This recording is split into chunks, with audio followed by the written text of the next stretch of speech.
সুপ্রিয় দর্শক, আসসালামু আলাইকুম।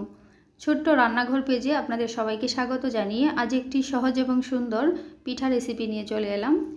তো খুব সহজেই এই পিঠাটি আপনি বানিয়ে নিতে পারবেন, সেই সাথে ঘরে থাকা অল্প উপকরণ দিয়েই বানিয়ে নিতে পারবেন। তো চলুন রেসিপিটি দেখতে থাকুন।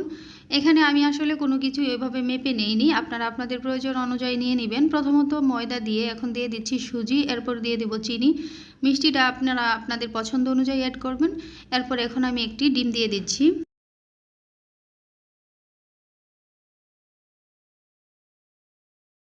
এ পর্যায়ে আমি একটু এলাচের গুঁড়া দিলাম, এতে করে ডিমের যে একটা গন্ধ সেটা থাকবে না। সামান্য পরিমাণ লবণ দিয়ে এবারে সবগুলো খুব ভালো করে মাখিয়ে নিতে হবে। এখানে কোনো রকম পানি ব্যবহার করা যাবে না। আপনারা যদি ময়দা এবং সুজির পরিমাণটা বাড়িয়ে দেন, সেই ক্ষেত্রে চিনি এবং ডিমের পরিমাণটাও বাড়িয়ে দিতে হবে। সেই ক্ষেত্রে হয়তো 2টি ডিম দিতে হবে। তো দেখুন আমি মাখিয়ে নিয়েছি। এখনও যে পিঠা বানানোর যে একটা ডো সেটা তৈরি হয়নি, এখনও এটা আরও অনেকটা নরম করতে হবে। সেজন্য আমি সামান্য পরিমাণ দুধ দিয়ে দিচ্ছি, যাতে করে ডোটা আরেকটু নরম হয়ে যায় আর সেই সাথে পিঠার শেপটা দেওয়া যায়।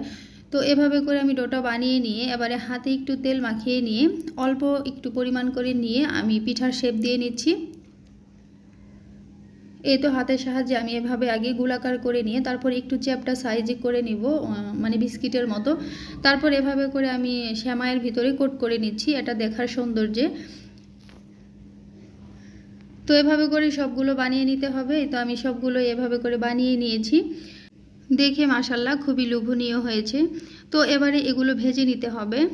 এর জন্য আমি একটি ফ্রাই প্যানে পরিমাণ মতো তেল আগে থেকেই গরম হতে দিয়েছিলাম। তেলটা যখন গরম হয়ে এসেছে, তো তখন খুব সাবধানতার সাথে আমি এক একটা করে পিঠা দিয়ে দিচ্ছি।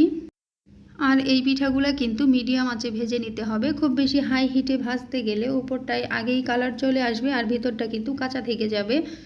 তো অল্প আঁচে সময় নিয়ে ধীরে ধীরে ভেজে নিতে হবে।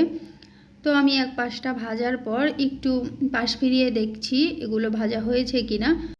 হঠাৎ বাসায় মেহমান আসলে চটজলদি এই পিঠা রেসিপিটা বানিয়ে দিতে পারেন। সেই সাথে অল্প উপকরণ দিয়েই আর অল্প সময়ের ভিতরেই কিন্তু হয়ে যাবে। তো দেখতেই পাচ্ছেন আমি পাশ ফিরিয়ে দিচ্ছি আর এগুলো এক সাইডে কালার চলে আসতে শুরু করে দিয়েছে। একটু সময় নিয়ে ধৈর্য ধরে ধীরে ধীরে এগুলো ভেজে নিতে হবে। খুব বেশি হাই হিটে কখনোই ভাজতে যাবেন না, তাহলে কিন্তু পুড়ে যাবে। বেশ কিছুক্ষণ ভেজে নেওয়ার পর এমন সুন্দর একটা কালার যখন চলে আসবে, তখন এগুলো উঠায় নিতে হবে। আর এর থেকে কড়া কালারে ভেজে নেওয়ার কোনো দরকার নেই, তাহলে কিন্তু উপরটা কালচে কালচে দেখাবে। তো এ পর্যায়ে আমি তেল ঝরিয়ে এই পিঠাগুলো উঠায় নিচ্ছি। আর এই পিঠাগুলো কিন্তু আপনারা বানিয়ে একটা এয়ারটাইট বক্সে রেখে কিছুদিন সংরক্ষণ করতে পারেন। শুধুমাত্র খাওয়ার আগে একটু হালকা গরম করে নিতে পারেন। তো মাশাআল্লাহ দেখুন পিঠাগুলো কতটা লোভনীয় হয়েছে। যে আপুরা আমার মতো মিষ্টি খেতে পছন্দ করেন, তারা এই পিঠাটা বানিয়ে প্রায় সপ্তাহখানিকের মতো সংরক্ষণ করতে পারেন। এমন এই পিঠা রেসিপিটি তৈরি করলে আপনার আর দোকান থেকে বিস্কিট কিনে খাওয়ার কোনো প্রয়োজন হবে না। দেখুন দেখতে কিন্তু পুরো একেবারে বিস্কিটের মতোই দেখা যাচ্ছে। মাশাআল্লাহ দেখতে খুবই সুন্দর হয়েছে আর খেতেও সেই সাথে খুবই সুস্বাদু হয়েছিল। আপনি চাইলে এই পিঠার ভিতরে নারকেল কুড়ানো সেটাও দিতে পারেন, সেই ক্ষেত্রেও খেতে আরও ভালো লাগবে। তো আমি খুব সহজভাবে দেখানোর চেষ্টা করেছি আজকের এই রেসিপিটি। যদি আপনাদের ভালো লেগে থাকে তাহলে অবশ্যই বাসায় ট্রাই করবেন। দেখুন আমি একটু কাছ থেকে আপনাদেরকে ভেঙে দেখাচ্ছি এটা কতটা মুচমুচে হয়েছে।